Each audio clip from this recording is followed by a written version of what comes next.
Greetings, everyone. It's great to have you back on the channel. Our discussion today revolves around exciting topic, how to see who viewed your Telegram profile. Stay tuned for some mind-blowing insights. The first step is to open up Google Chrome on your device. After that, go ahead to visit stera.com. Keep it simple. Just type stera.com into the address bar and hit enter on your keyboard. Next up, tap on the search icon.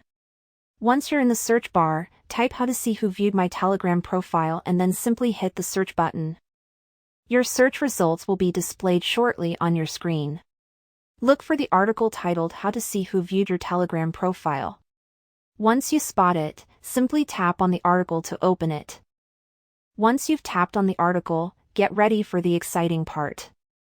You'll be taken directly to the Who Viewed My Telegram Profile Checker tool. As you scroll down the page, keep an eye out for the tool. Expect to find text field in this section. It's time to enter your Telegram mobile number or username into the designated field. Then, just click on the Submit button to continue.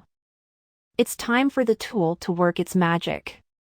In just about 20 seconds, you'll gain access to the list of people who viewed your Telegram profile. That's all for today. If you found this tutorial useful, be sure to hit the like button and subscribe to my channel. Thanks for watching.